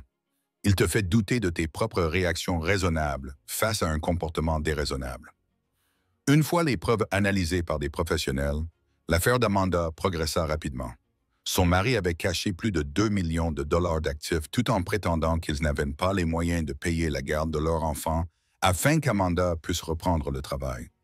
C'est toujours le même schéma, a observé Patricia Thornton lors d'une réunion stratégique. Le contrôle financier pour maintenir le contrôle émotionnel. Ces hommes suivent tous le même scénario. 6 mois plus tard, Amanda se tenait devant le tribunal, la main de son fils dans la sienne, après avoir obtenu la garde exclusive et un accord qui garantissait leur sécurité financière. Elle avait également trouvé un emploi dans une agence de marketing, reconstruisant la carrière qu'elle avait abandonnée sous la pression de son mari.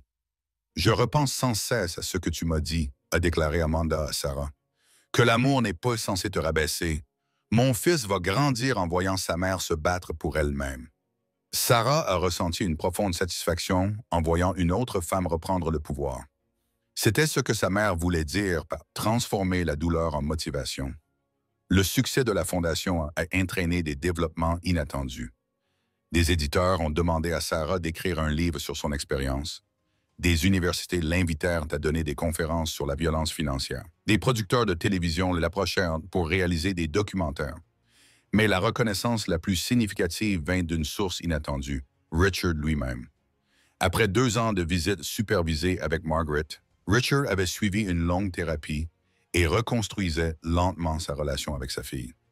Il ne serait jamais le père que Sarah avait espéré, mais il devenait quelqu'un à qui elle pouvait confier la sécurité de son enfant. Lors d'une visite, Richard demanda à parler à Sarah en privé. « J'ai observé ce que tu as construit, » a dit Richard doucement. Les fondations, les femmes que tu aides. Je voulais que tu saches que je comprends maintenant ce que je t'ai fait. Sarah a étudié le visage de son ex-mari, remarquant le remords sincère qui avait remplacé son ancienne arrogance. « Qu'est-ce que tu comprends, Richard? Je comprends que je t'ai volé 15 ans de ta vie. Pas seulement l'argent, même si c'était aussi du vol, mais ta confiance, ton estime de toi, ton droit de te sentir en sécurité chez toi. Pourquoi tu me dis ça? Parce qu'un jour, ma fille va me demander pourquoi ses parents ne sont pas ensemble. Et je veux pouvoir lui donner une réponse honnête qui ne fasse pas de toi le méchant de mon histoire. » Sarah sentit quelque chose bouger dans sa poitrine. Ce n'était pas exactement du pardon, mais une sorte de closure à laquelle elle ne s'attendait pas. Que lui diras-tu? Que j'étais brisé d'une manière que je ne comprenais pas. Et qu'au lieu de me reconstruire, j'ai essayé de détruire la personne qui m'aimait le plus. Que sa mère a été assez courageuse pour les protéger toutes les deux de mes démons. Cette conversation a marqué un tournant dans leur relation parentale. Richard ne serait jamais quelqu'un en qui Sarah pourrait avoir confiance sur le plan sentimental, mais il devenait quelqu'un en qui elle pouvait avoir confiance pour faire passer le bien-être de Margaret avant son ego. Pendant ce temps, les femmes que Richard avait maltraitées avant Sarah reconstruisaient leur vie avec l'aide de la Fondation.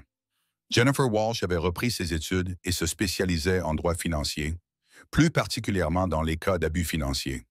Rebecca Chen avait créé un groupe de soutien pour les femmes qui se remettaient d'une relation narcissique. « Nous sommes en train de créer un réseau », a déclaré Sarah à son père lors d'un de leurs dîners hebdomadaires. « Chaque femme qui trouve sa force aide d'autres femmes à trouver la leur. » William regardait sa petite fille coloriée à table, émerveillé par la confiance qui émanait de cet enfant de 2 ans, qui n'avait jamais connu un monde où sa mère n'était pas forte. « Ta mère serait émerveillée par ce que tu as construit, » dit William. « Elle a toujours cru que nos pires expériences pouvaient devenir nos plus beaux cadeaux aux autres. Je pense à elle tous les jours, surtout quand je vois des femmes de la Fondation qui me rappellent celle que j'étais. Je trouvais des excuses, minimisais les abus, croyais que l'amour était censé faire mal. » À mesure que Margaret grandissait, Sarah prenait soin de lui expliquer, en fonction de son âge, pourquoi maman et papa ne vivaient plus ensemble. Elle ne disait jamais du mal de Richard, mais insistait toujours sur le fait que la famille devait être un lieu sûr et aimant. « Papa a fait de mauvais choix avant ta naissance », expliquait Sarah à Margaret, alors âgée de 3 ans. « Parfois, les adultes ont besoin de vivre séparément pour que tout le monde soit heureux et en sécurité. Es-tu heureuse, maman? » Sarah regarda autour d'elle dans leur appartement lumineux, pensait au travail utile qu'elle accomplissait chaque jour, pensa aux femmes dont la vie avait changé parce que quelqu'un leur avait montré que la violence n'était pas de l'amour. « Oui, ma petite fille, maman est très heureuse. » 5 ans après avoir quitté Richard, Sarah reçut une invitation qui la surprit. Victoria Castellanos, l'ancienne maîtresse de Richard, avait créé sa propre entreprise et souhaitait faire un don à la Fondation. Elles se retrouvèrent autour d'un café, deux femmes qui avaient été montées l'une contre l'autre par la tromperie d'un même homme. Je voulais vous remercier, dit Victoria, de m'avoir montré que j'étais aussi une victime, même si j'ai contribué à vous faire du mal. Nous avons toutes deux été manipulées par quelqu'un qui était très doué pour la manipulation, répondit Sarah. Ce qui compte maintenant, c'est que nous apprenions toutes les deux à reconnaître les schémas. J'ai pensé créer un groupe de soutien pour les autres femmes qui se rendent compte qu'elles ont été utilisées pour détruire le mariage de quelqu'un d'autre. Sarah sourit à cette idée. La Fondation serait ravie de soutenir cette initiative de guérison au sein de la communauté. En rentrant chez elle après cette rencontre, Sarah réfléchit à la transformation radicale de sa vie. La femme effrayée et isolée qui trouvait des excuses à la violence était devenue quelqu'un qui aidait d'autres femmes à trouver leur voie. Margaret courut à sa rencontre pour lui ouvrir la porte, lui racontant sa journée à la maternelle avec l'enthousiasme d'une enfant qui n'avait jamais douté que sa mère reviendrait. « Maman, Mademoiselle Jennifer dit que tu aides les dames à être courageuses. Es-tu courageuse? » Maman Sarah prit sa fille dans ses bras et la regarda dans les yeux, qui brillaient de la confiance d'une enfant qui n'avait connu que l'amour inconditionnel, la protection sans contrôle et la force sans excuse. « J'ai appris à être courageuse, ma chérie. Et un jour, si tu as besoin d'être courageuse, tu te souviendras que tu viens d'une longue lignée de femmes fortes qui refusent de rester petites. » Ce soir-là, alors que Margaret dormait paisiblement dans son berceau, Sarah reçut un SMS d'Amanda Peterson. « J'ai obtenu la promotion. Mon fils m'a demandé aujourd'hui pourquoi je souriais autant. Je lui ai répondu que c'était parce que maman avait retrouvé le chemin du bonheur. » Sarah sourit, comprenant ce que sa mère voulait dire par « héritage ».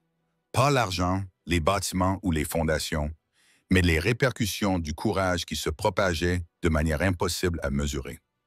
Dehors, Manhattan scintillait de possibilités. Quelque part dans ces lumières, des femmes commençaient tout juste à prendre conscience de leur propre force, à comprendre que l'amour ne frappe pas, ne vole pas, ne ment pas. Et demain, Sarah serait là pour les aider à se souvenir de qui elles avaient toujours été sous la peur. Des femmes qui méritaient mieux, qui pouvaient exiger mieux et qui avaient le pouvoir de créer un avenir meilleur pour elles-mêmes et leurs enfants. L'ex-mari millionnaire qui avait tenté de la définir n'était plus qu'un chapitre de son histoire. Sarah était devenue l'auteur de sa propre vie et une source d'inspiration pour d'innombrables autres personnes qui voulaient écrire une histoire meilleure pour elles-mêmes. L'amour ne frappe pas, l'amour ne vole pas, l'amour ne ment pas. Et